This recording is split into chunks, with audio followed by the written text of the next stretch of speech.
ভয়ের সাথে আমরা সবাই পরিচিত, কষ্টও আমরা সবাই পেয়েছি। কখনো কখনো আমরা অসুস্থ হয়ে পড়ি, আর এমন সময় হলে মাতার মমতা, কখনো বাবার স্নেহ, কখনো বন্ধুদের পাশে থাকার অনুভূতি আমাদের রোগ নিরাময়ে সাহায্য করে। কখনো যদি আমরা নিরাশ হয়ে পড়ি, তখন যদি আমাদের কোনো আপনজন আমাদের দুটো ভালো কথা বলে, তখন আমাদের মনোবল বেড়ে যায়। ঠিক তেমন সংসারের এই রঙ্গমঞ্চে যদি আপনি পীড়িত অনুভব করেন, কিছু শুভ কথা আলোচনা করুন, কিছু স্তুতি গান করুন, কিছু মুহূর্তের জন্য হলেও নিজের ইষ্টদেবের কথা স্মরণ করুন আর প্রার্থনা করুন। সাহস বাড়বে, শক্তিও বৃদ্ধি পাবে এবং সামনে এগিয়ে চলার পথও দেখতে পাবেন। তখন এই মন প্রসন্ন হয়ে বলবে, রাধা রাধা। কখনো কখনো অন্ধকারের সাথে লড়াই করার জন্য আমরা প্রদীপ জ্বালাই। এতে প্রথমে সলতে রাখি, তারপর তেল ঢালি, তারপর আগুন জেলে এটা প্রজ্বলিত করি। তারপর একটা সময় আসে যখন এই প্রদীপ নিভে যায়। কারণটা কি? কারণ কি এটা যে প্রদীপের প্রকাশমান হওয়ার ক্ষমতা সমাপ্ত হয়েছে? না, এই যে আগুন আমরা দেখতে পাচ্ছি, এই আগুনের জন্য যে শক্তির প্রয়োজন হয় তা আসে এই তেল থেকে। যদি এই তেল সমাপ্ত হয়ে যায়, তাহলে এই প্রকাশ তাও সমাপ্ত হয়ে যায়। আর আমাদের জীবনে এই তেল হলো আমাদের কর্ম, আর এই আগুন আর এর দ্বারা উৎপন্ন হওয়া প্রকাশ আমাদের ভাগ্য। যত আমাদের কর্ম ক্ষীণ হতে থাকবে, আমাদের ভাগ্য সৌভাগ্য কোথাও না কোথাও লুপ্ত হয়ে যাবে। যে উজ্জ্বল ভবিষ্যৎ আমরা চাইছি তা কখনো লাভ করতে পারবো না যদি কর্ম না করি। ঠিক যেমন তেল ছাড়া অগ্নি উৎপন্ন হয় না, তেমনি কর্ম ছাড়া সৌভাগ্য হয় না। আর যেমন কর্ম তেমন ভাগ্য। তাই সবসময় কর্ম করতে থাকুন, কর্ম করা থামাবেন না। আর আমার সাথে ভালোবেসে বলুন, রাধা রাধা। মানুষের জীবনে দুই ধরনের আবেগ থাকে যা চিরকাল তার সাথে বসবাস করে। প্রথম, স্বপ্ন। দ্বিতীয়, অজুহাত। মানুষ হাজার হাজার স্বপ্ন দেখতে পারে। আমাকে এই কাজ করতে হবে, আমাকে ওখানে ঘুরতে যেতে হবে, আমায় জীবনে এই অসম্ভব কাজ বাস্তবায়িত করে দেখাতে হবে, আদি ইত্যাদি। এবার ঠিক যেমন স্বপ্ন দেখেন, সেইভাবে অজুহাতও খুঁজে নিয়ে আসেন। আমি এই স্বপ্ন পূরণ করতে পারলাম না, কারণ আমাকে কেউ সাহায্যই করল না, কারণ আমি দুর্বল হয়ে পড়েছিলাম, কারণ আমার কাছে সময়ই ছিল না, আদি ইত্যাদি। এবার সাফল্য এবং অসফলতার মাঝখানে এই ধরনের সংঘর্ষ হতে থাকে। সাফল্য তখন লাভ করা সম্ভব যখন আপনার স্বপ্ন আপনার অজুহাতের থেকে অনেক বড় হয়, আর অসফলতা তখন পাবেন যখন আপনার অজুহাত আপনার স্বপ্নের থেকে অনেক বড় হয়। আপনি যদি সাফল্য লাভ করতে চান, তাহলে চেষ্টা করতে থাকুন, পরিশ্রম করুন। যদি অসফল হন, তাহলে ভয়ভীত হওয়ার কোনো প্রয়োজন নেই। নিজের ভুল বুঝুন, তাকে শুধরে নিন, আবার চেষ্টা করুন।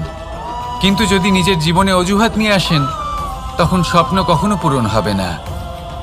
আসুন আমার সাথে ভালোবেসে বলুন, রাধা রাধা।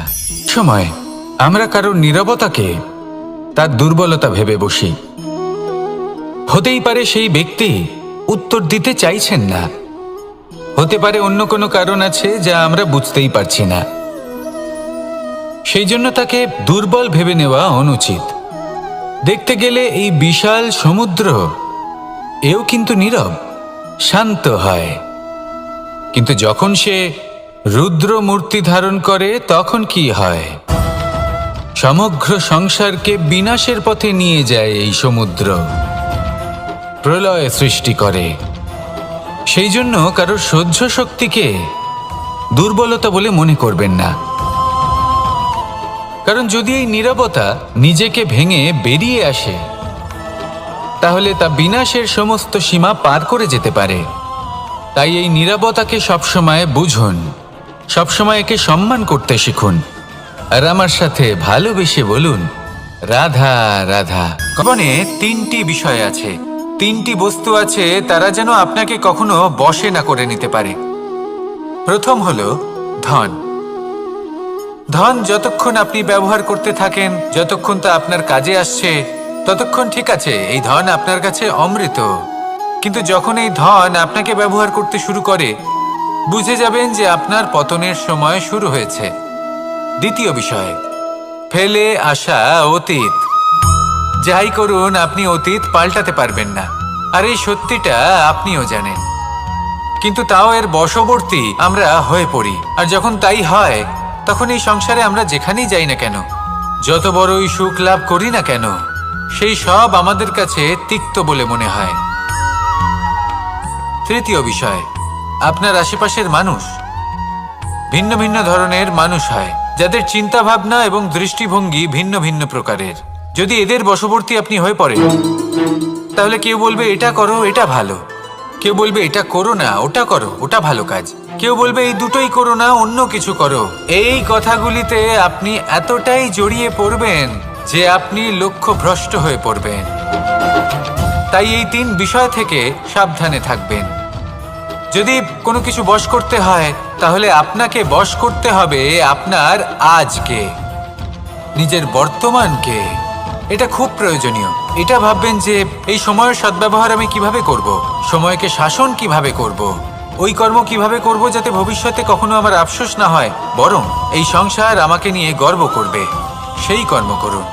আর যখন আপনি এটা শিখে নেবেন, তখন আপনি নিজেই নিজেকে প্রকৃত অর্থে ভাগ্যশালী করে তুলবেন। আসুন আমার সাথে ভালোবেসে বলুন, রাধা রাধা। অনেক কখনো কোনো চাতক পাখিকে দেখেছেন? কথায় আছে যে বছরে মাত্র একবার সে তার তৃষ্ণা মিটিয়ে থাকে, আর তাও আকাশে ভেসে থাকা মেঘের দ্বারা ঘটানো বৃষ্টির জলের ফোঁটা থেকে। আর কোথাও থেকে সে তার তৃষ্ণা পূরণ করে না। সারা বছর সে নিদারুণ গরম সহ্য করে, তীব্র শীতও সহ্য করে, শুধু এই আশা নিয়ে যে বছরে একবার অন্তত সেই মেঘের ঘন ঘটা হবে, বৃষ্টি হবে, আর সে তার তৃষ্ণা নিবারণ করবে। এটা আসলে কি? এটা আসলে বিশ্বাস। সেই বিশ্বাস যে বছরে একবার সেই মেঘ আসবে তৃষ্ণা নিবারণ করতে। যেমন দেখুন, একটা সূর্যমুখী ফুল সারা রাত অন্ধকারের সাথে যুদ্ধ করে, কারণ তার বিশ্বাস যে ভোরবেলায় সূর্য তাকে অবশ্যই দর্শন দেবেন। সেটাও বিশ্বাস ছিল যার উপর ভরসা করে মনু একটা নৌকা নিয়ে বেরিয়ে পড়েছিলেন এবং সমস্ত সৃষ্টিকে প্রলয়ের হাত থেকে বাঁচিয়েছিলেন।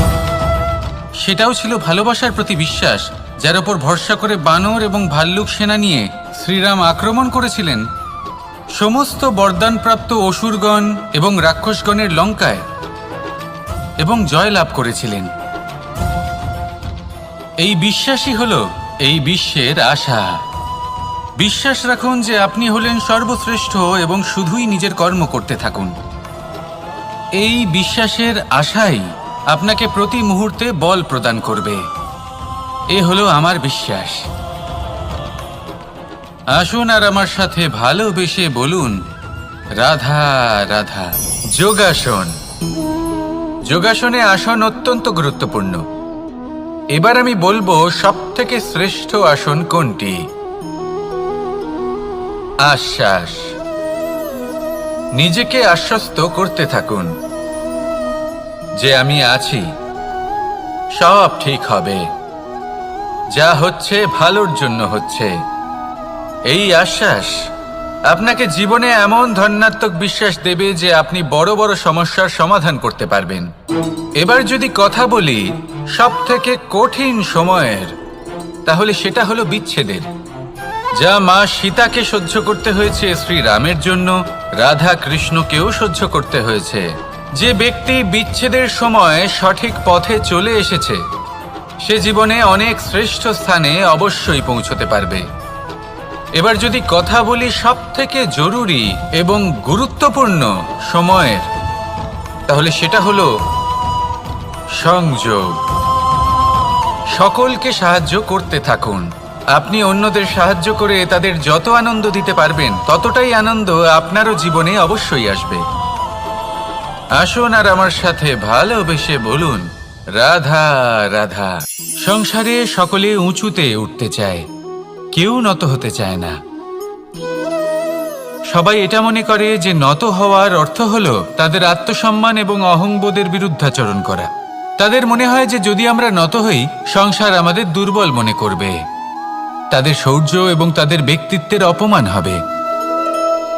কিন্তু এটা কি সত্যি? প্রত্যেকবার নত হওয়ার অর্থ কি সম্মানহানি হওয়া? কখনোই নয়। আপনি নিজের জীবনকেই দেখে নিন। আপনার কোনো অমূল্য জিনিস যদি নিচে পড়ে যায় তাহলে তাকে কিভাবে তোলেন? সেই বস্তুকে তোলার জন্য আপনাকে নত হতেই হবে। আপনি বড়দের আশীর্বাদ কিভাবে লাভ করেন? আপনি নত হয়ে তবেই তাদের আশীর্বাদ লাভ করতে পারেন, তাই না? ভেবে দেখুন, আপনি একটা পথে হাঁটছেন, আপনি দেখতে চাইছেন যে আপনি সঠিক পথে হাঁটছেন কিনা, পায়ের নিচে কাঁটা পড়ে আছে কিনা। কিভাবে দেখবেন? আপনাকে সেই মাথা নত করেই দেখতে হবে। এর অর্থ কি? অর্থ খুব সহজ। প্রত্যেকবার নত হওয়া অনুচিত নয়, সেটা কোনোভাবেই সম্মানহানি নয়।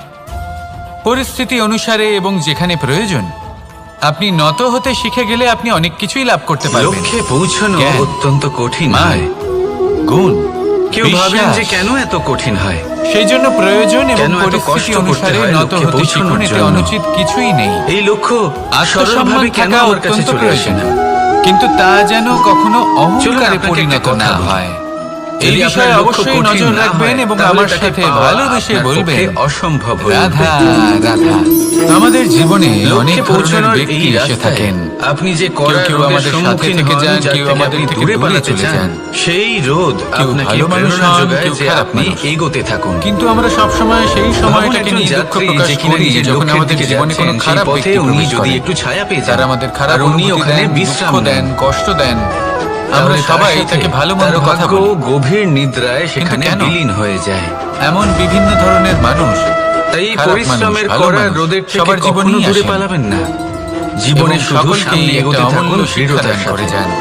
আর লক্ষ্য সরল হোক, কঠিন এবার হোক বা আপনি অত্যাধিক নিজেই ভেবে কঠিন দেখুন, হোক, জীবনে যখন একটা কথা প্রথমবার মনে আপনি রাখবেন, আগুন স্পর্শ যে জীবনের করেছিলেন, লক্ষ্যে পৌঁছতে পেরেছে তখন আপনি একটা শিক্ষা সে লাভ লক্ষ্য করেছিলেন প্রাপ্তির যে আমাকে জন্য আগুনের থেকে আফসোস একটু দূরে কখনোই থাকতে করে হবে। না।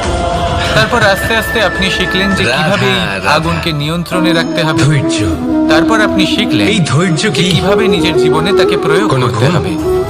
কোনো তা অনুভূতি, সে অন্ধকারে কোনো প্রকাশ লাভ দৃষ্টিভঙ্গি? করার জন্য হোক বা খাবার বানানো। আমার জন্য ধৈর্য এক সেইভাবেই বাহন। কোনো খারাপ ব্যক্তি যখন আপনার জীবনে আসে কোনো শিক্ষা দিয়ে যায়, আপনি হয়তো তার ভাবছেন, প্রতি এই কৃতজ্ঞ কেমন থাকুন। বাহন?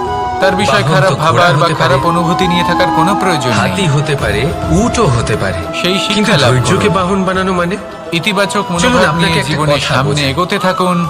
পৃথিবীতে কেউ নেই এমন কোনো যিনি বাহন আপনাকে নেই বাধা যে দিতে তার পারে। আরোহীকে আছড়ে ফেলেন। আসুন আমার সাথে সেটা ভালোবেসে বলুন, উট হোক বা হাতি হোক রাধা বা ঘোড়া রাধা। হোক। অনেক চলতে সময় চলতে আমরা কখনো জীবনে নড়বড় অনেক করেই মানুষকে বসি। এমন বলতে শুনে থাকি তারপর সেই আরোহী পড়ে কারোর পায়, যে আমি অসফল তারপর হয়েছি পড়ে কারণ তার নিজের নজরে। আমার সময় ভালো যাচ্ছে কিন্তু ধৈর্যরূপী বাহন কখনো আমি এই কাউকে জিনিসটা ফেলে না। লাভ করতে চাইছিলাম কিন্তু কখনো করতে না। পারলাম না, কারণ আমার না সময়টা সেই ভালো আরোহী কারোর যাচ্ছিল পায়ে না। পড়ে, আর না আমি তো আমার নিজের জীবনে নজরে। ওই মহান কাজটা কারণ করতে ধৈর্য- চাইছিলাম কিন্তু করতে ধৈর্য পারলাম না। আপনাকে বিবেক প্রদান কেন? করে। বিবেক আপনাকে কারণ আমার পরিকল্পনায় সময়টা সাহায্য ভালো করে। যাচ্ছিল আর না। পরিকল্পনা প্রদান করে কিন্তু যে আপনাকে মুহূর্তে শক্তি, ভালো সময় আমার আপনার জীবনে লক্ষ্যের দিকে আসবে অগ্রসর আমি হন। সব কিছু প্রাপ্ত করব। বুঝলেন? ধৈর্যকে সঙ্গে রাখুন, এমন প্রায় নিজেকে প্রত্যেকেই আরো বলে। ধৈর্যশীল করে তুলুন। আসুন একটা এই কথা বোঝা ধৈর্যের যায়। সাহায্যে একজন আরোহণ মালিকে করে দেখুন, সে প্রত্যেক দিন কিভাবে এই গাছের বাহন সেবা করে, আপনাকে তাকে আপনার জল গন্তব্যে দেয়, পৌঁছে তার দেবে। যত্ন আত্তি করে। কেন? রাধা, প্রত্যেক দিন রাধা। সেই গাছ ফল দেয় না। সংসারে এমন একটা ভ্রান্ত সঠিক ধারণা সময়ে রয়েছে এলে যে তবেই সবকিছু সেই গাছ ভাগ্যের ফল দ্বারা দেয়, পাওয়া যায়। কিন্তু প্রত্যেক দিন মালিক কিন্তু তার ভাগ্য, সেবা করে, প্রারব্ধ এ তো তাকে সকলের যত্ন জন্যই করে। সমান হয়। এটা তো শুধুমাত্র ব্যক্তির তখন উপরে করে না যখন নির্ভরশীল সেই হয়। গাছ ফল দিতে তার সক্ষম। আকাঙ্ক্ষার উপরে নির্ভরশীল আর হয়। যদি মালিক গাছের যত্ন বাসনার প্রতিদিন উপরে না করে, নির্ভরশীল হয়। তাহলে হয়তো সেই গাছ স্বভাবের ফল উপরে দিতেই নির্ভরশীল পারবে না। হয়। যে উনি এটাই হলো সেটা আমাদের নিয়ে জন্য কি একটা করে। শিক্ষা। দেখুন এই প্রসাদ, যখন প্রসাদ সময় কিন্তু আমাদের জন্য সকলকেই অপেক্ষা দেওয়া করে না, হয়, তখন কিন্তু তা আপনি সময়ের গ্রহণ জন্য করবেন কেন অপেক্ষা কিভাবে, করছেন? সেটা ব্যক্তির উপরে নির্ভর করে। ভালো সময়ের জন্য অপেক্ষা করবেন না। আপনাকে এক ভালো এবং উদাহরণ শুভ দিই। কর্ম দ্বারা যেমন ভালো ধরুন সময়কে দুজন নিজের কাছে মানুষকে টেনে আমি আনুন। একটা করে মাটির ডেলা দিলাম। নিরন্তর কর্ম করুন, সেটা নিয়ে তারা কি পরিশ্রম করবেন? করতে থাকুন। শুভ একজন সময় মানুষ তার আপনা ছোট ছোট থেকেই ডেলা আপনার কাছে বানাবেন আসবে। আর পথযাত্রীদের আসুন উপরে আমার ছুঁড়ে সাথে মারবেন। ভালোবেসে বলুন, হাসি ঠাট্টা রাধা, করবেন, রাধা। তাদের বস্ত্র নোংরা করে জীবনে দেবেন, এমন কিছু সেটাতেই উনি কাজ আনন্দ রয়েছে পাবেন। যা আমাদের কখনোই অন্যদিকে করা উচিত দ্বিতীয় নয়। ব্যক্তি